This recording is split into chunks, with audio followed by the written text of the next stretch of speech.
Assalamualaikum warahmatullahi wabarakatuh. Perkenalkan, nama saya Dika Rahmadani, NIM 100118180250254. Saya berasal dari kelas B, Ilmu Kesehatan Masyarakat, Universitas Sriwijaya, angkatan 2020.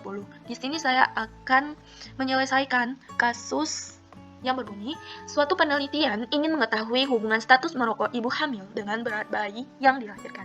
Responden terbagi dalam dua kelompok, yaitu mereka yang merokok 40 orang dan yang tidak merokok 50 orang. Pada pernyataan ini kita dapat menyimpulkan identifikasi dari soal yang menyatakan bahwa responden terbagi dalam dua kelompok yang mencirikan dari sifat independen atau memiliki sampel orang yang berbeda. Apa yang berbeda tersebut yaitu sampel pertama, ibu hamil yang merokok. Sampel kedua yaitu ibu hamil yang tidak merokok. Selanjutnya, apa yang ditanya di sini yaitu ujilah apakah ibu yang merokok akan melahirkan berat bayi yang lebih rendah dibandingkan ibu-ibu yang tidak merokok. Oleh karena itu di sini kita harus membuat terlebih dahulu apa yang diketahui. Di sini terdapat orang di sini adalah bertindak sebagai N. Untuk yang merokok kita nomor 1 kan. N1 sama dengan 40. Dan terdapat rata-rata satunya atau S1 bar kita istilahkan sama dengan 2,9. Dan terdapat pula standar deviasi. Kita istilahkan dengan simbol S1 sama dengan 0,1.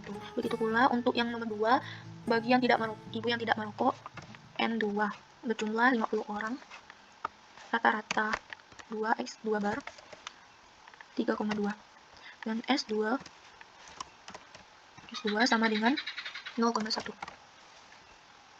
Karena kita sudah mendapatkan identifikasi bahwa ini adalah independen, maka kita menggunakan rumus independen.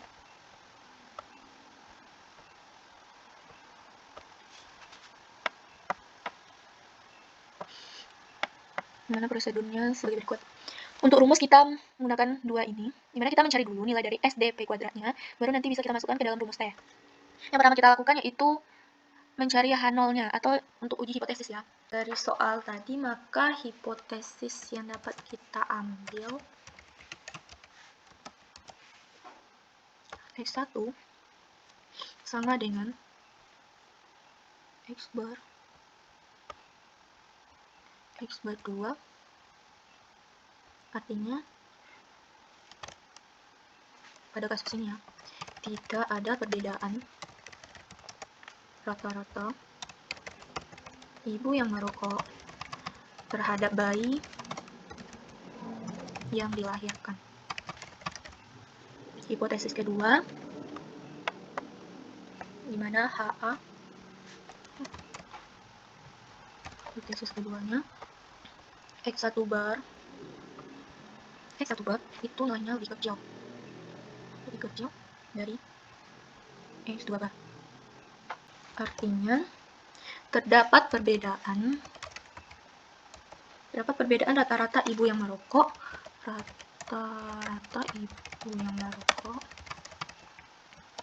dengan rata-rata ibu yang tidak merokok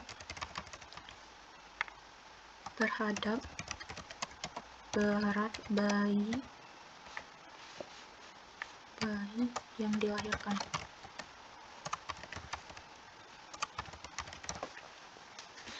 Oke, berarti memiliki varians, uji kesamaan varian, atau uji dengan asumsi variannya sama.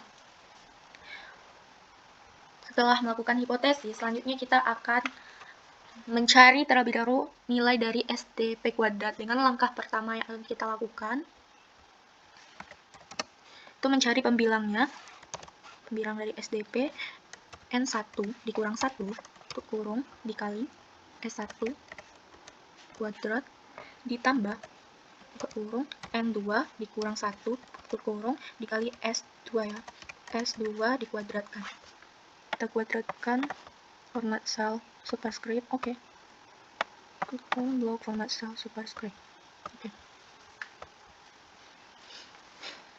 Di sini diketahui S1 kuadrat, maka kita cari terlebih dahulu nilai dari S1 kuadrat. S1 kuadrat artinya 0,1 dikali 0,1 sama dengan 0,01. Begitu pula dengan S2 dikuadratkan yang sama dengan 0,01,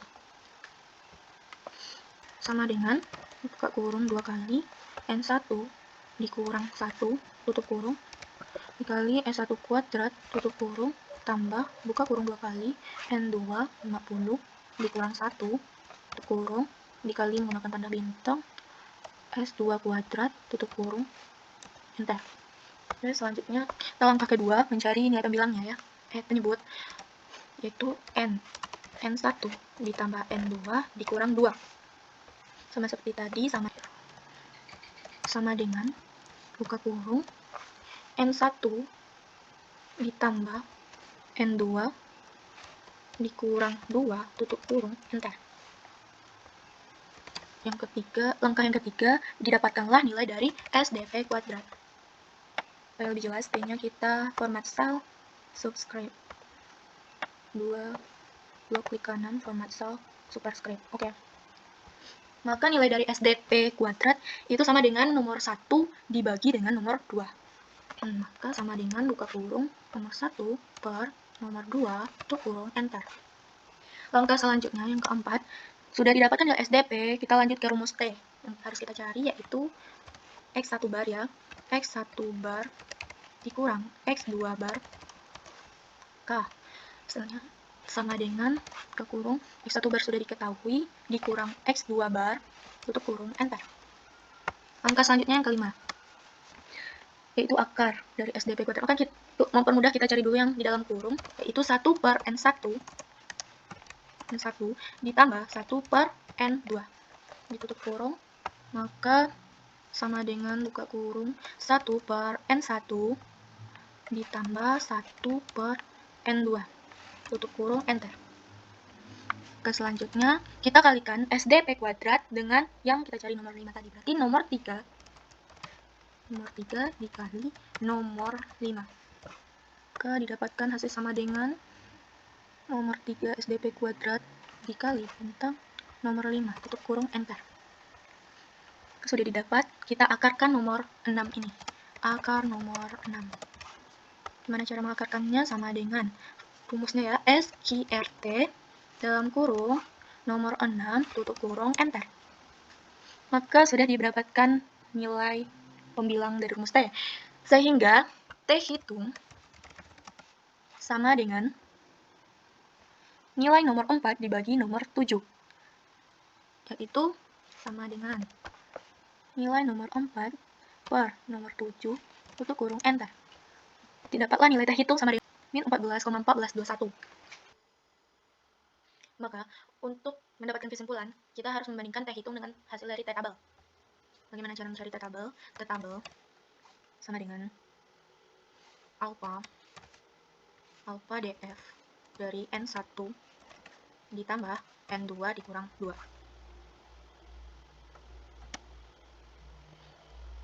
Alpha kita sudah ketahui dari soal, yaitu 5%. 5% berarti sama dengan 0,05. 0,05 DF ini sama dengan DF sama dengan N1 sama dengan 40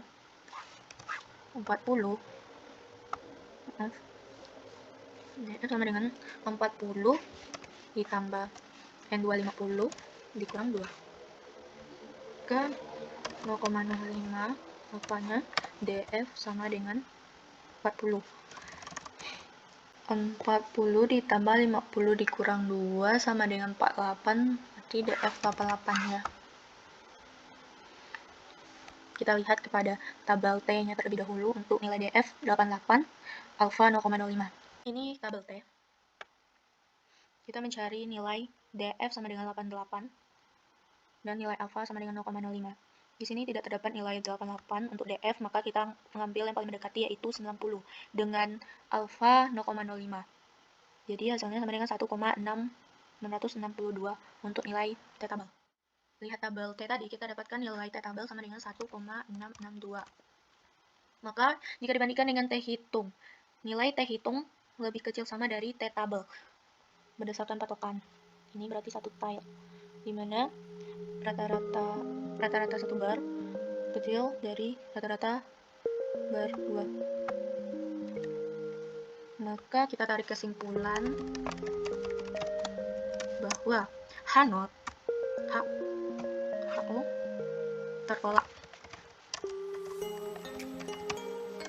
karena T hitungnya itu lebih kecil sama daripada T tambah. T hitung kecil sama dari T tambah dengan nilai minus 14,1421 kecil sama 1,662. Maka yang diterima di sini adalah HA. HA diterima. Artinya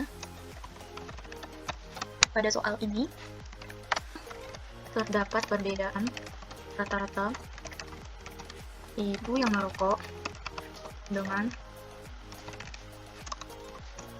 rata-rata ibu yang tidak merokok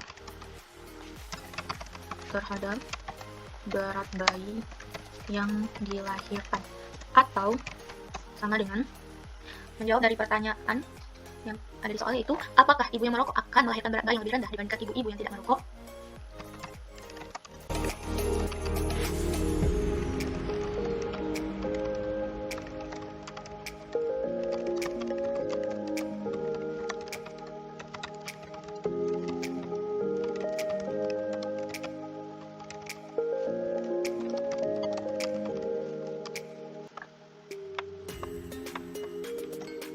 Maka jawabannya